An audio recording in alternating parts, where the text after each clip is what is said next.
Trying to get focused.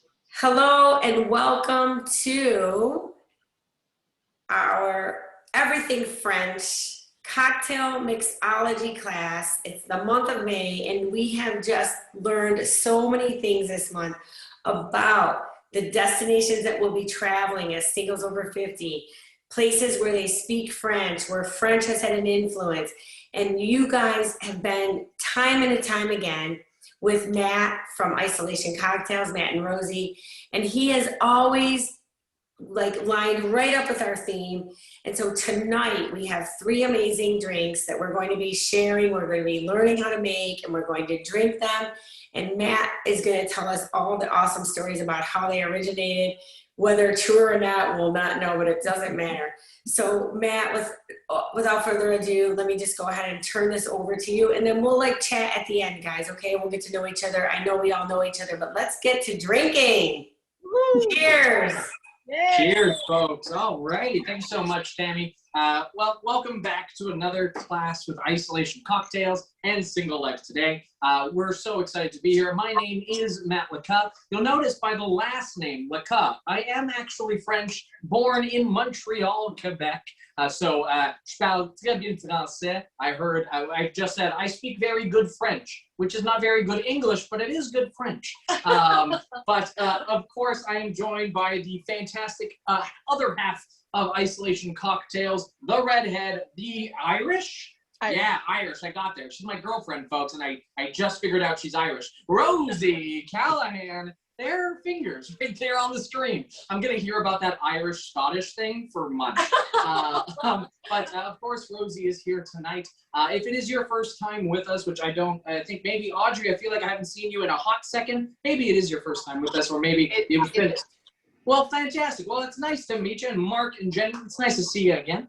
Hopefully you've been tuning into some French classes. I heard Tammy taught a French class this morning, which is really cool. But of course, if it is your first time, just so you know, we use the chat function a lot here in the class. We're a small class, so feel free to keep your microphones on. At the end of the day, there's only a couple of us here, so that's okay. If we were a bigger class, I'd ask you all to mute your microphones, but it's up to you at the end of the day. But in the chat right now, just so I know you all know where the chat is, why don't you tell me, I know that traveling is really starting to pick up again, and Single Life today has announced some new kind of destinations, and also I guess France is kind of on the mind. Why don't you tell me some, what's one of your favorite things if you've been to France? Why don't you go tell me what you know about France, or one of your favorite French things is? Or alternatively, if you're like, I don't know anything about French, Matt, that's why I'm here. I'm here to learn about the French drinks. Why don't you tell me something that you're looking forward to that Single Life today has recently announced? Keep me in the loop. I want to know where to travel eventually. I'm in Canada. We're still far away from traveling. But I want to know.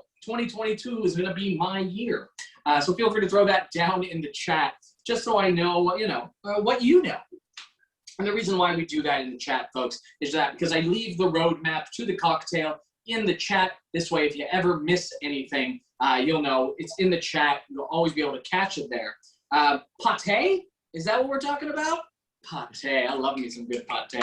Let me tell you, back in Quebec, we have this thing called croton. Now, croton is, I say it with a big French Quebecois accent, but my understanding is a spread that is partially pig, but we don't know what part of the pig.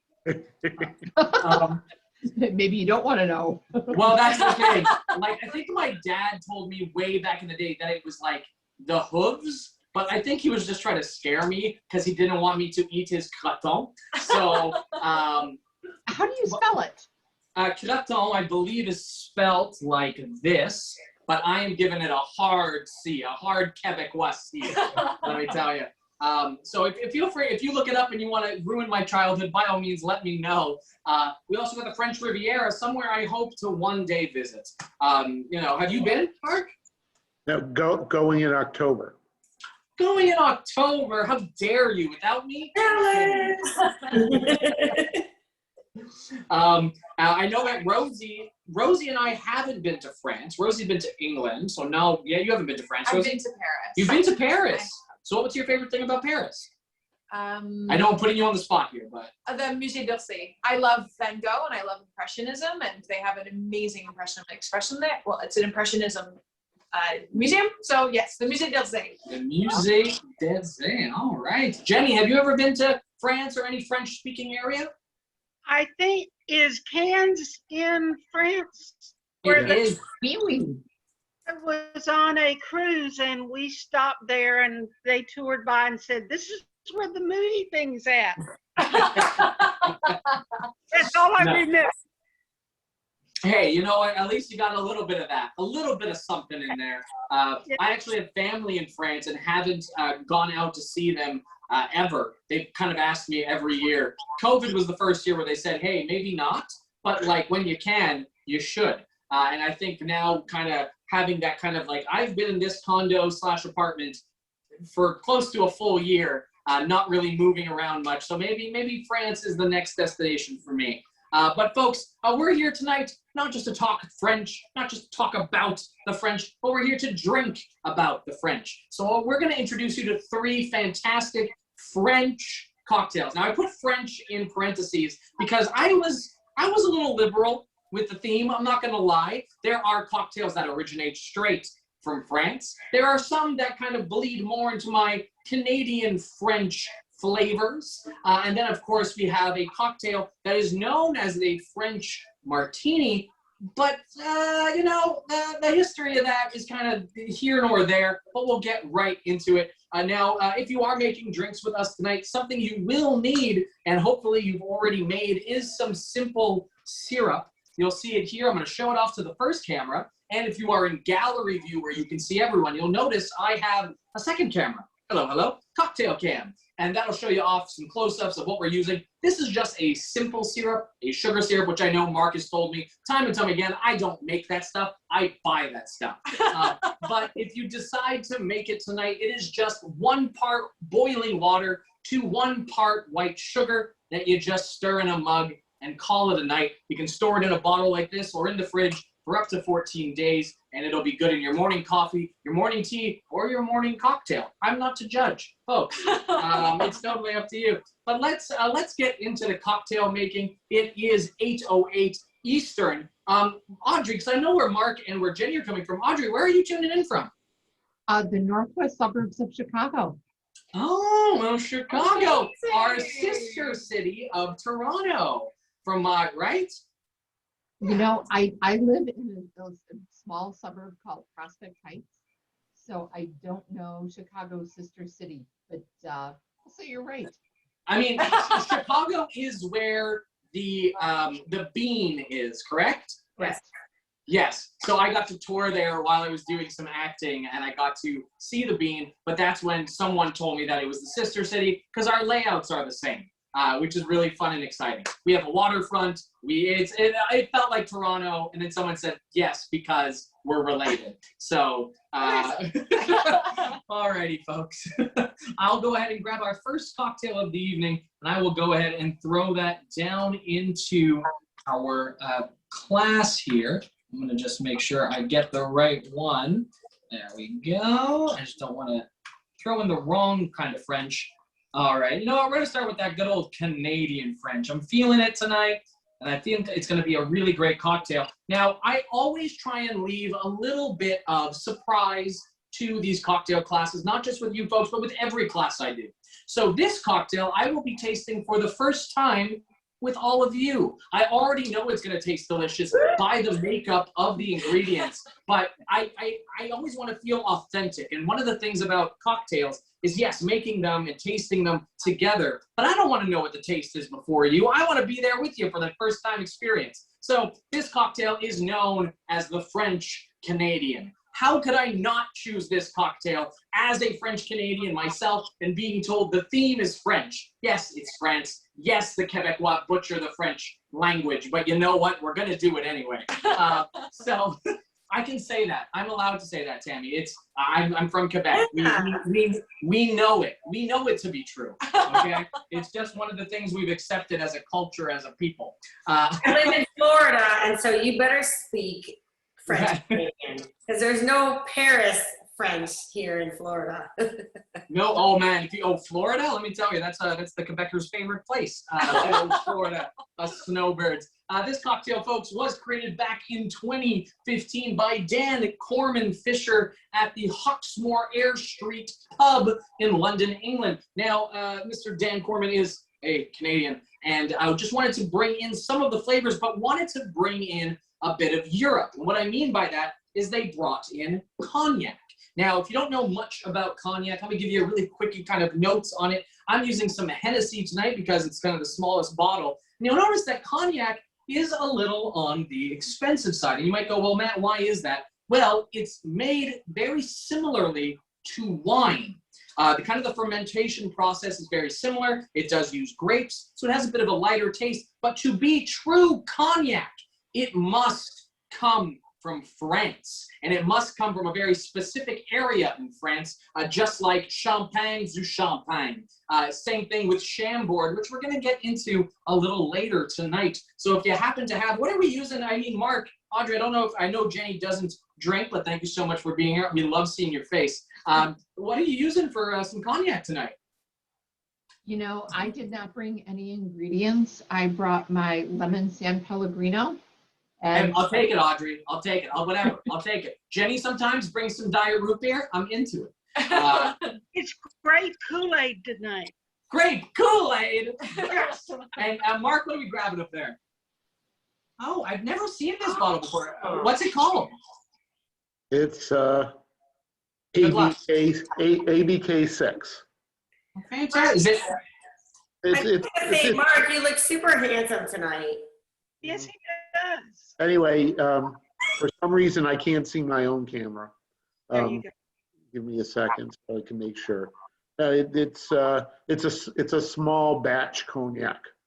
Oh, that's great. Small batch. If you're ever going to buy anything small batch, it's always going to be it's going to be a little more special in my opinion. So that's a great choice. But folks, if you'll notice at the ingredients list that I put in the chat, you'll notice the big thing that's coming out of it in terms of Canadiana is that maple syrup. Anytime I can sneak in maple syrup into a cocktail, you know I'm going to find a way. So for this cocktail, folks, I am using a tiny, beautiful, dainty Nick and Nora glass. I'll show it off to the main screen here, and then I'll show it down here to the cocktail cam.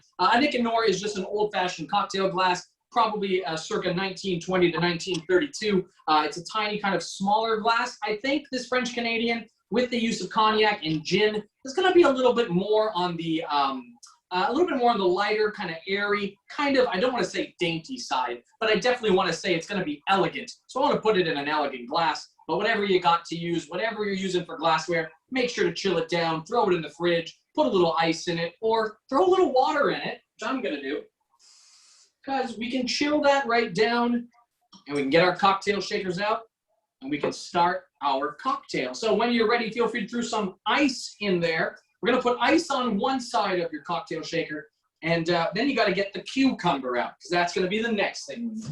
All right, ice coming at you.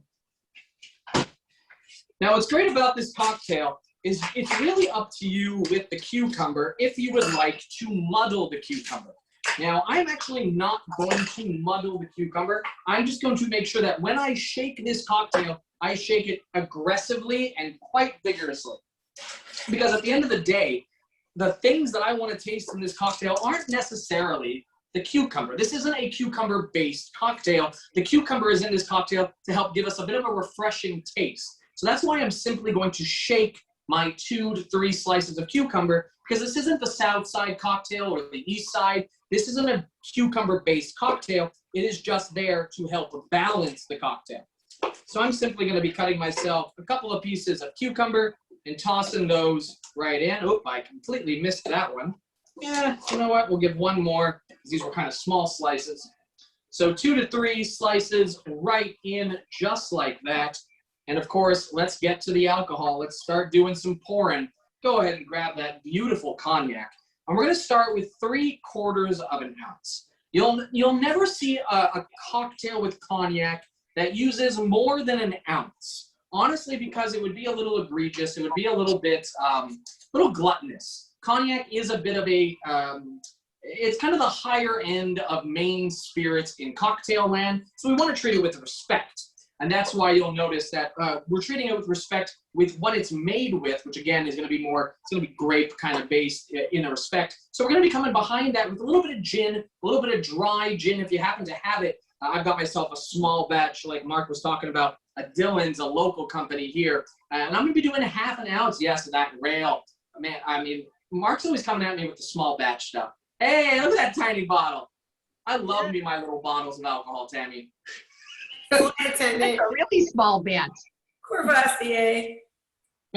Oh, that good old Courvoisier. All right, we've got 1/2 ounce with our cognac and our cucumbers.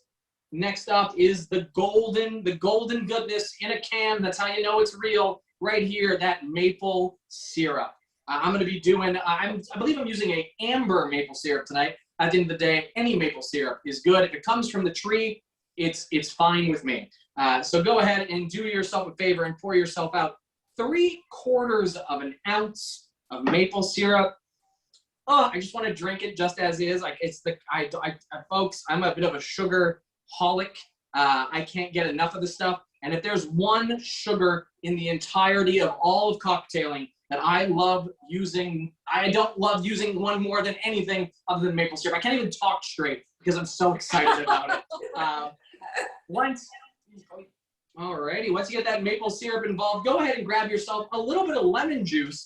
Now, if you have a lemon, you're going to squeeze about 1/2 a lemon here, but you want to get yourself 1/2 ounce of lemon juice per cocktail. This is just going to help us to balance out some of these flavors. We were just doing sugar, it'd be way too sweet.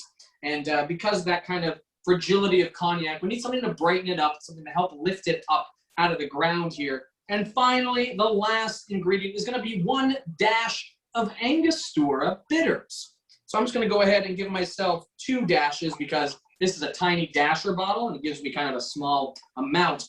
But what's great about bitters here, folks, in this cocktail is going to help give us a taste in the back end, which is going to help balance the sweetness. The maple syrup is going to run right through, right to your chest, into your tummy. And it's going to be a little slightly maybe overwhelming if we don't have something bitter to counteract it. So the bitters in this cocktail is going to be a back end taste that's going to help kind of balance out that maple syrup. Hey, Renee, nice to see you.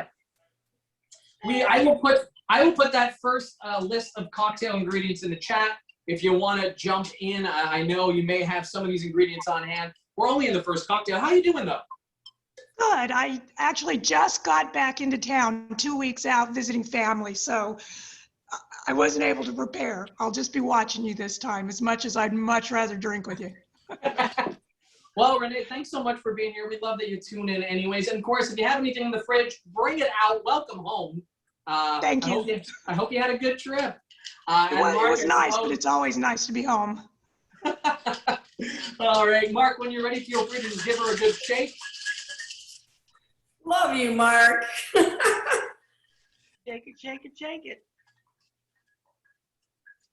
All right, that can is nice and cold. It's cold to the touch. It's how we know the outside is cold. The inside is most definitely cold. And I'm going to go ahead and grab my little Nick and Nora glass. I'm going to get rid of that water. And I'm going to simply strain this. Since we didn't do any muddling, you don't have to fine strain anything here. Most likely your main strainer, your Hawthorne strainer, or your Boston shaker strainer will catch those cucumbers from coming out. And we're going to get a dark, dark color here. That's going to be from that maple syrup, that cognac flavor as well. Or rather, the color is coming out quite nicely. And the reason why I use this dainty glass is because it's not even filling it. This isn't an over-the-top cocktail. It doesn't have a ton of juice. It doesn't have a ton of liquid. So a small volume glass is really going to help this cocktail shine and not make it feel like the glass is empty. So with this, I would say a good garnish for this is probably a cucumber wheel. That would be my go-to here. Because honestly, with what we have in this, although it isn't a cucumber cocktail, cucumber is going to be slightly sneaky in this cocktail. So we want to let people know, hey, there's a little cucumber in this. So having something like a garnish to inform our guests or even inform your own self to remind you like, oh yeah, there was cucumber in this. That's kind of cool. I'm just going to go ahead and pierce this through. You can do whatever you like. I'm just using a cocktail pick to make myself a small medallion just like that. And there you have it, folks. I'll show it off to the cocktail cam if you're watching down there. It's a nice little thing. Hey, look at that, Mark. Good stuff. Well, for anyone who has a drink in front of them, by all means, alcoholic or otherwise, nice to have you here, folks. Cheers, Bon vie, let's go. All right. It looks yummy. I'm so sad I can't do it. Hot diggity damn. Yeah, I was on mute. I said, I bet Matt's gonna love it. Oh, this is my style of cocktail, Mark. I don't know about you, but this sweetness, it's so light in the mouth. Gin and cognac mix so well together. You don't often see two main spirits come together unless it's like a Long Island iced tea. But this is coming together. It's so light. It's slightly refreshing from that cucumber, but wow, that sweetness sits on the tongue. And then in the back end, I am getting a nice bit in the back, just a touch of bitterness, not overwhelming and by the mouth at all. But Mark, what do you think? I think it's great. It's definitely a winner in my books. As a mixologist cocktail, I definitely feel like this is up there. I can definitely feel myself making these many times. And, you know, to call it my namesake cocktail, the French Canadian, I feel like I just kind of have to like it, but I'm lucky to. But Rosie, you're also a French Canadian. So by all means, Rosie, how rude of me. Please give that a taste. Let me know. I am Quebecois. I'm not a French Canadian. Oh, okay, okay. Ooh, we're gonna have to define that. Thoughts, Rosie? Oh yes, you're right. Sweet, warm, delicious. Makes me want to be a French Canadian. Are you Quebecois or Quebecoise? Is that weird that I'm asking that? But we're gringos, right? So are you Quebecois or Quebecoise? I would Quebecois. I guess. Quebecois would be the correct, I suppose, absolutely. I guess in my mind, it's always been Quebecois just because my mother was the only woman in my family. It was 5 boys and my mother. So we were all Quebecois. But no, you would be correct. Quebecois would be a good way of putting that for those who identify that way. French is a tricky language with those masculines. I'm sure, Tammy, a masculine and feminine, just kind of the way that works. Like Spanish, right? Yeah, for sure. Okay, thanks, guys. Well, I actually wasn't sure, so. Oh, no. By all means, hey, we love the questions. I'll take them any day. But for those who are drinking along with us, make sure that you wash out your cocktail shaker tins or just give them a quick rinse, just so none of the last cocktail gets in the next cocktail. And of course, save that off to the side. Take some photos. Even if you got a cocktail or not, take a photo of just hanging out with us tonight so you can show people that, hey, it's a good time with Matt and Isolation Cocktails and Single Life today. You want to let people know that, look, the fact that, example, Jenny and Renee, who come every month, and Renee this time is like, you know what? I just got home and I can't even drink, but I'm going to tune in and hang out with some folks. That's freaking awesome. And so we love having you here. Man, how do I get my shaker open? I can't get the top off. What do you want to do? I'm good. I got it. Okay. Tammy is in the game. Here we go. I'm going to go ahead and grab our next cocktail from our cocktail list and throw it down in the chat. And we're going to get to talking about this cocktail that is and isn't a French cocktail. It depends on who you ask and how much you want to believe. But let me go ahead and grab this here, and I'll throw it into our chat. Here we are.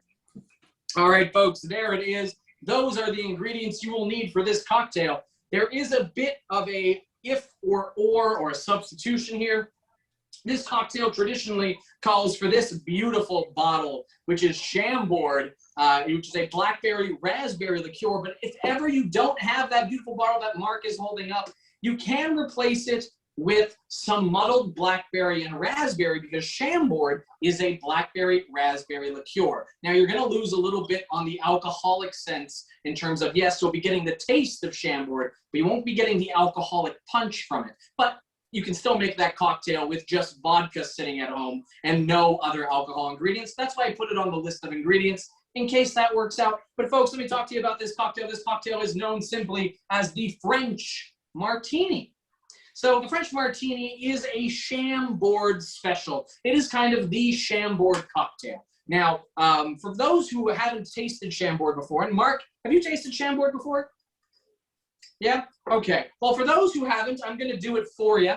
just because I think it's important when we are working with a new ingredient, just like a proper chef, you should always taste your ingredients. So you can feel free to join me, Mark, if you'd like. You don't need a shot glass or a little glass. We're at home. We can drink it straight from the bottle. I love that you got a brand new bottle for us. Thank you, Matt. Oh, please, every time. But this has got a gorgeous, it is not too thick. It's quite a thin liqueur. It's nothing too, it doesn't have much viscosity to it. It's light, it's raspberry forward, blackberry forward as well. It's a gorgeous liqueur. A lot of people get this as gifts from people on holiday. It sits on the shelf. They don't know how to use it. So I'm always happy to crack this one out just because I think it was my older brother who said, oh, finally, something to do with that 5-year bottle of liqueur sitting on my shelf gathering dust. So the French Martini does come to us from way back in the early 1900s. And the French Martini was put out by Chambord. This is a cocktail that it was kind of like when new distilleries put out cocktails today to promote their products. So this is kind of where the French Martini came from. Chambord is specifically made in France. You can get other blackberry and raspberry liqueurs on the market, but if it's Chambord, it's from France and it's from a specific space in France. So by all means, grab yourself a bottle if you get the time. You will not be disappointed. Again, you can have this over the rocks for dessert. It is that kind of sweet. But alrighty, folks, let's get into this fairly basic cocktail. It's not over the top in terms of ingredients either. I'm going to be using a martini glass because it's called the French Martini. So you might as well use a martini glass. If you don't have a martini glass, by the way, just use whatever glassware you want to use. It's all good. At the end of the day, it's going to taste the same. I'm going to go ahead and pop an ice cube in there. And then I will get myself my cocktail shakers out and do the exact same thing. Put a little ice into my cocktail shaker. There we go. I'm going to need a little bit more ice, though. So I'm going to go ahead, grab myself some ice from the fridge. Alrighty. I'm going to do like 2 or 3 cubes here. Alrighty, let's get going on this one. So first things first is go ahead and grab vodka of the night. We're using a Ontario Canadian brand called Top Shelf. What do we got over there? Is that Tito's? Yeah, I can tell by the bottle. Good old Tito's. We're going to start this one off with 2 ounces of that fantastic vodka. Now, what's great about vodka is it makes things boozy, but doesn't really have any taste. And it is the #1 sold alcohol on the planet. Vodka is the #1 alcohol sold around the world. Absolute Vodka. If you go to their website, I think it's the first thing on their website. #1. We are vodka. I think that it's boozy. Oh, it's going to make it boozy. I mean, how hard is it to sell that? Not at all. Alrighty, next up, folks, is going to be that beautiful Chambord. And we're going to do 1/2 ounce of it is what we're looking for here. This is going to be basically our sweetening agent as well, because this stuff is kind of loaded with sugar at the end of the day to give it that sweet, sweet taste. So we don't need to be doing any extra simple syrup or honey syrup for this. And then to kind of balance that out, we're going to bring in some pineapple juice. What do you mean when I say balance it out? Well, pineapple traditionally has a bit of a bittersweet taste and has a bit of tartness to it. So although it's not going to be making a sour by any means, we are going to be balancing off that Chambord with 1.5 ounces to 2 ounces of pineapple. I leave that to you. If you enjoy your pineapple juice, go up to the 2 ounce number. And if you are kind of in the middle, you can do 1.5 ounces. It's totally up to you. I'm going to sit right in the middle there. I'm going to do like 1 3/4. I'm going to be difficult. And there we go. And that's it, folks. This is a 3-ingredient cocktail that has been around for close to 100 years. And we get to make it now in 2021. So you can go ahead and give that a good shake when you're ready.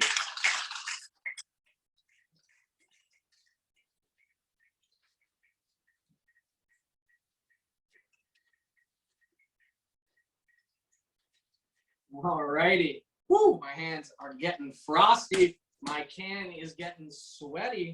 There it is. I'm going to go ahead and grab my martini glass, toss that off to the side. And this is a martini style drink, so don't put any ice in your glassware. This is a straight up style cocktail. And I'm going to go ahead and strain this out. And what's great about pineapple juice is that when you shake it, it does create a little bit of foaming, which is really nice in terms of how it comes out and how it's presented. It's going to be a little opaque at the start, and as you let it settle, things are going to settle down, and we're going to get, and you'll see it here in the cocktail cam more than anything, is I get a nice little layer of foam on the top, which is really, really nice. And this way you can do a lot of fun things with that foam. You could throw some bitters on there. You could do some drawings. Some things may float that normally wouldn't. Now, if you got a little pineapple wedge, feel free to throw that on there. I don't tonight. That would be my garnish of choice, though. A little slice of pineapple. Man, make this tropical, why don't we? But already, I see that Mark has, oh, Mark, are you popping out some garnish? I'll wait, garnish that cocktail. I don't want to rush you. I want to see a thing of beauty, you know? You're garnishing for two tonight, let me tell you. And of course, when Mark has got that cocktail ready to go, feel free to turn on that microphone and we'll do another cheers. Whoever's got anything drinking, any kind of drink, whatever that be, San Pellegrino, a French Martini, whatever you got, feel free to open those microphones. You really can't see the garnish from this angle. It's 3 raspberries. I expect a photo later, Mark. Cheers, folks. Yeah, thanks, Mark. You're always good for the photos. Cheers. Santé. Ooh, this is fantastic, folks. That pineapple juice, like, it's called a French Martini because of the use of the Chambord, which specifically comes from France. But if you told me, if I had this cocktail on a beach, that pineapple juice just hits me and makes me think of rum and the beach. But that's not what this cocktail is, and that's what's really great about it. It kind of subverts expectations in that way. Mark, what do we think? It's nice. It's a good balance of tartness, but it's not too tart. The Chambord doesn't come through all that much. I would have to agree with you here. I would say that I feel like the pineapple juice is slightly overpowering in this cocktail.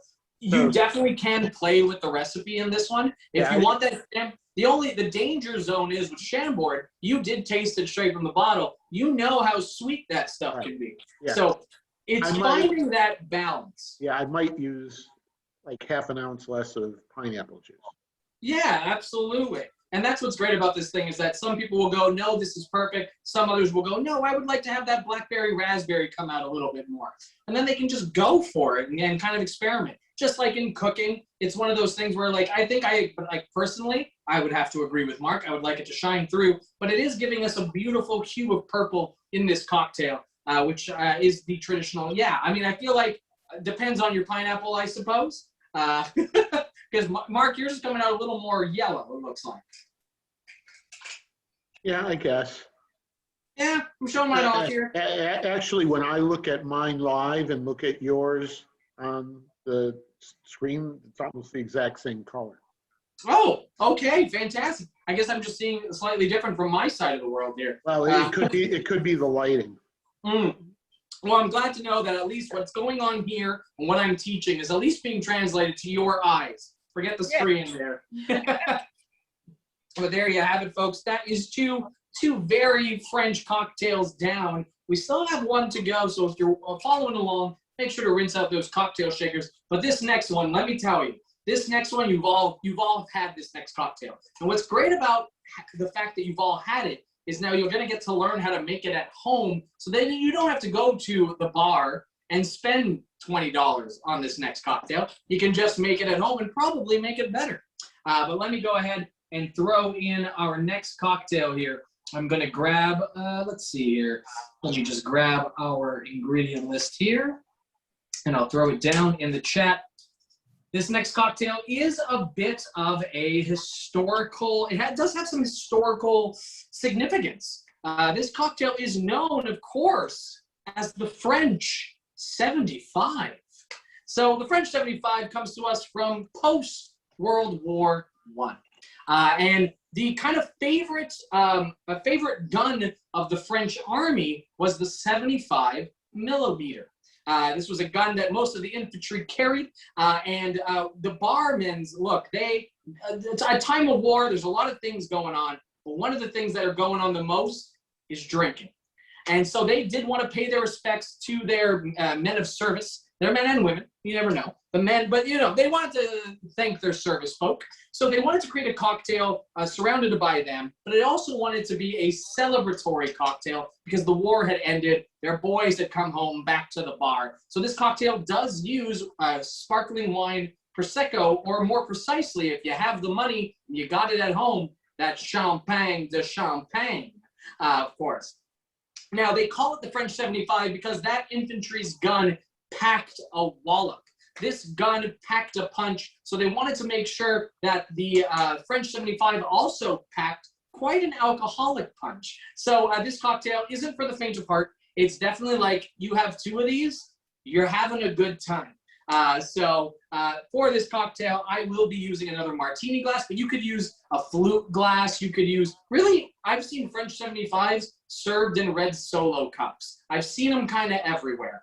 So feel free to use whatever glassware you feel like using tonight. I'm going to be using this gorgeous martini glass, and I will be throwing in a little piece of ice just to chill it down.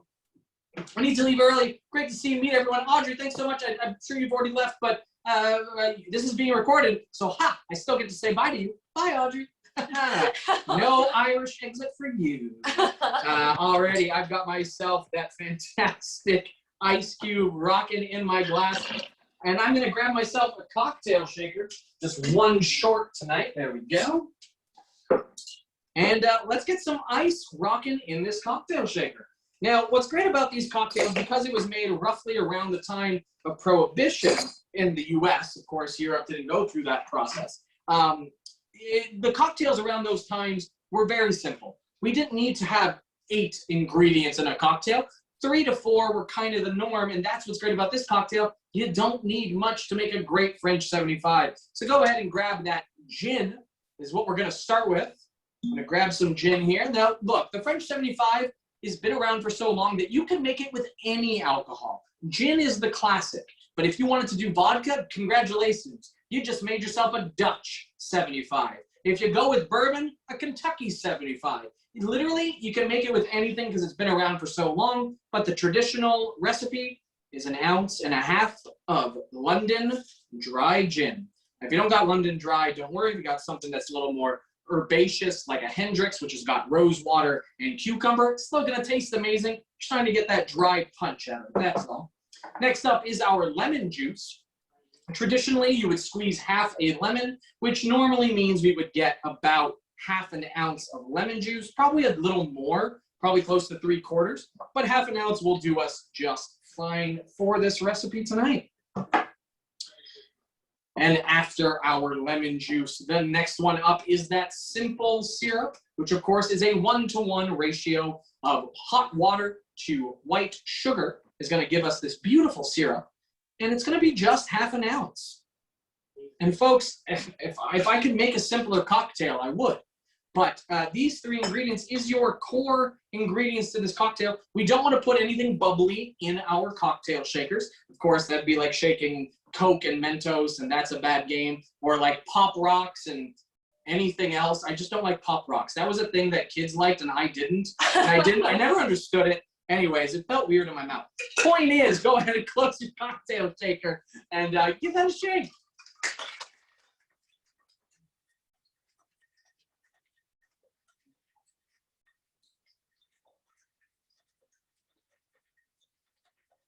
Ooh, arm's getting tired. That's good signs for shaking. All right. I'm going to go ahead and get rid of the ice sitting in my martini glass. This cocktail is also served straight up, as it is a sparkling cocktail, and sparkling cocktails like to come with no ice. So I'm just going to go ahead and strain this out into my martini glass, but make sure whatever you're straining into that you leave a little room, because we still need to put the bubbly on top. So you don't want to fill it all the way to the top of your glass. You shouldn't have too much liquid in there to begin with, so you should be fine. So I'm going to go ahead and grab my little bottle of Prosecco here. And now, of course, if you're using a bottle at home that's got a cork, please be careful. Don't point it at yourself or anybody else. If you're mad at someone like your boyfriend or partner, please don't point it at them, but you can like pretend to. You know, it's all right. A little danger can be fun. But go ahead, and I'm going to pour this and top my glass off, but I would say roughly 3 ounces of Prosecco in the glass is what you want. This is bubbling up. Gorgeous, gorgeous, gorgeous. And once that starts to settle, my kind of go-to garnish for this would be a lemon twist or a lemon zest. Whatever you want to go with tonight. I'm just going to go ahead and, well, this man used up all his lemons. So he doesn't get a garnish tonight. So, you know, that's what happens when you've had a couple of cocktails tonight. It's like, I used up all my lemons. I don't know what to tell you. But folks, this, regardless of the, or rather, without the garnish, this is still a French 75. So Mark, let's see yours. Hey, that's, ooh, I love that glass. Look at that stem. Ooh, I love that. That's awesome. All righty, folks, feel free to turn on those microphones and we will get one more cheers in for the night here for French Night with Single Life today. Let's do it. Cheers, folks. Cheers. Let's do it. Here's looking at you. Salute. Cheers. Salud. Here's looking at you, Jenny. Damn. This cocktail is simple, elegant, and punchy. It is alcohol to the face. How do we feel, Mark? Great. Mark's like, I'm already taking photos, man. It's all good. Thanks, Mark, because I know he's going to send them to us and we'll put them up on Facebook. We've been posting all night tonight, Matt, so that everybody gets to see what's happening here. And this has been magnifique. Ah, merci beaucoup tout le monde. C'était un plaisir d'être avec vous autres ce soir. Nous sommes Isolation Cocktails. On vient de Toronto, Canada. Ben, j'espère qu'on vous voit à la prochaine. I hope we see you at the next one. We're going to be doing an intro to summer cocktails. Summer is coming, folks, and we need to get ready. And we need to know how to drink during the summer. So we're really excited to be back next month. Thank you so much again, Tammy, for having us with you. Thank you to Mark, to Jenny, to Audrey, who's no longer with us tonight so far, and Renee. It's been an absolute pleasure to see all your faces month in, month out. Rosie and I love this class and love working with Single Life today. We cannot wait for the night, the day, doesn't matter what time of the entire day it is, where we get to share a drink with you in person. That's going to be awesome. We do too. Thanks, Matt. Thanks, Rosie. No problem. Cheers, folks. Have a great rest of Bonne your nuit. À la prochaine